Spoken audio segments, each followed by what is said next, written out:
Hello, I'm Mr. Bennett, and I'm back with you again to help you to understand how to subtract signed integers. Let's look at our first example. We're going to use our same tile layout that we used in our adding integers in the previous lesson to understand how to subtract integers. We're going to start with a very straightforward problem, 6 minus 2. So, here's our positive 6. Now the most straightforward way to do this obviously would be to simply take away 2 positive tiles. But I'm going to show you a technique that might work even if you don't have the tiles that you want to take away. We could, in order to get rid of these 2 tiles, we could add -2.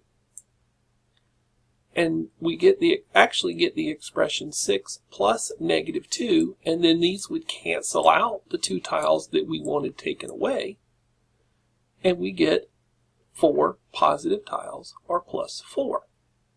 So what we've just shown is that 6 minus 2 is really the same thing as 6 plus -2.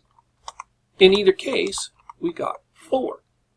This can be somewhat helpful when we have an expression like 3 minus 5. Let's look at that on our tile board. Here's our plus 3 shown on our tile board. How are we going to take 5 tiles away when we only have 3? Well, here's one thing that we can do. Think about that expression, and instead of being 3 minus 5, think of it as 3 plus -5. So instead of taking away 5, we're going to try to add 5 negatives. 1, 2, 3, 4, 5. So 3 subtract 5 becomes 3 plus -5. What happens is when we combine these tiles, as we would if it was addition,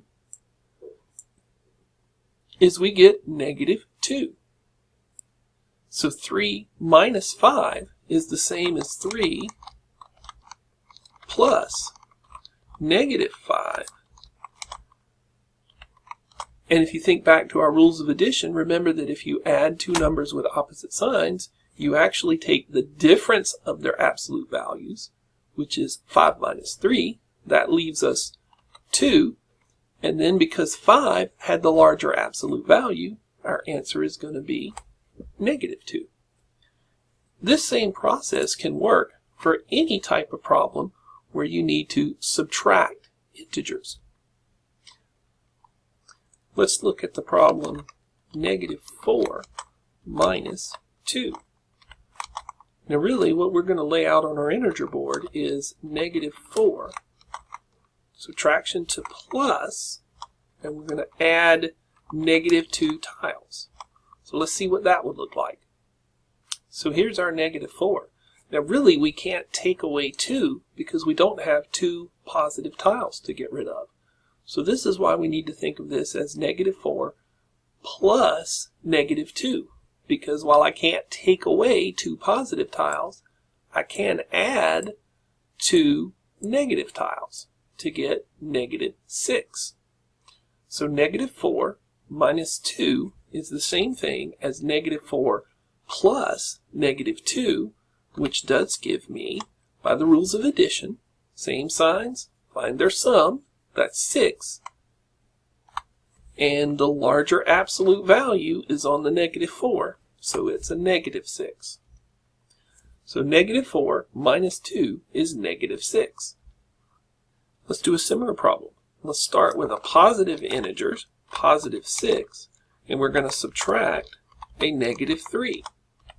Now when we look at our integer board, we're probably going to notice that we can't really take away -3 tiles. Let's take a look at that. So here we go. Here's our positive 6. Is there any way to take away 3 negative tiles? No. So what we're going to do instead is we're going to try to add positive tiles. So we're going to add positive 3 tiles. And notice that we get 9 tiles in total. So 6 minus negative 3 is the same thing as 6 plus 3, which turns out to be positive 9. So to subtract signed numbers, you add the opposite. Some of you might have heard this before as keep, change, change. Because remember what we did was we kept the first integer just as it was. We changed the subtraction into addition, and then we changed the sign on the second number. If it was positive, we changed it to negative. If it was already negative, we changed it to positive. So now let's try this example. 18 minus negative 7. Well, we're going to keep the first number. We're going to change the problem to addition. And then we're going to change the sign on the second number. The negative 7 will become a positive 7. And then we're going to follow the rules for addition. We have two numbers with the same sign, so we add them. And the answer takes the sign of the larger absolute value. 18 has the larger absolute value, so our answer is positive. Here's another one. Negative 15 subtract negative 4. So again, we're going to add the opposite.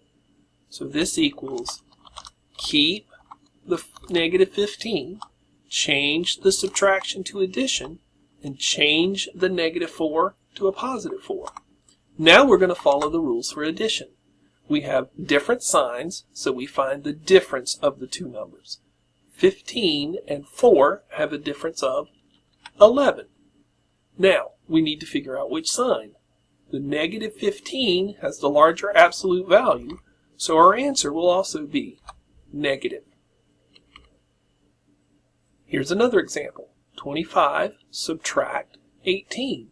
Now, if we follow our rules for subtraction, that would be equal to 25, change the subtraction to addition, and that's a subtract 18, so we need to change that 18 to a negative 18.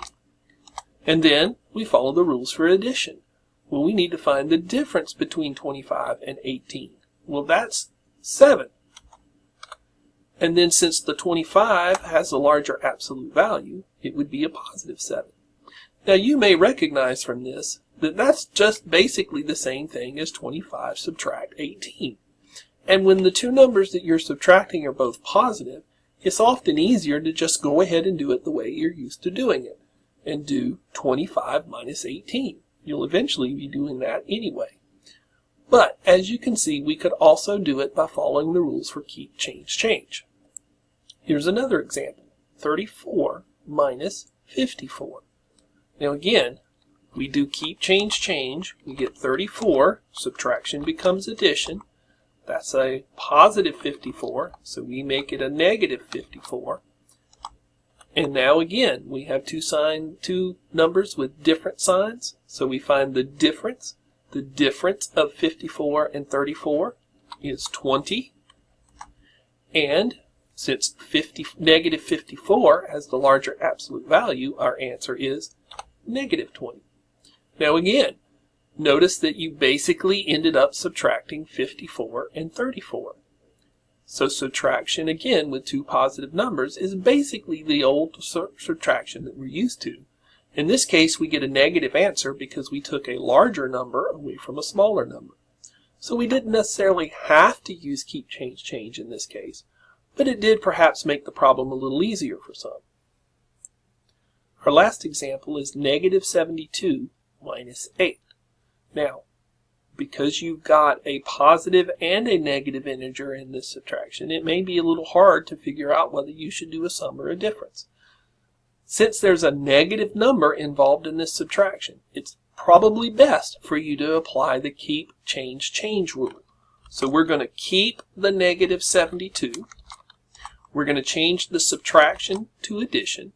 And now that's a positive 8, so we need to change it to a negative 8. Now we can see by the rules of addition that the numbers have the same sign. So we find the sum of 72 and 8 is 80. And Because negative 72 has the larger absolute value, we'll call that negative 80. So, to review, to subtract signed numbers, you simply add the opposite. That is, you keep, change, change. Keep the first integer, change the subtraction to addition, and change the sign on the second integer. Then you can simply follow the rules for adding. It's especially important to remember these rules if either of the numbers involved in the subtraction is negative.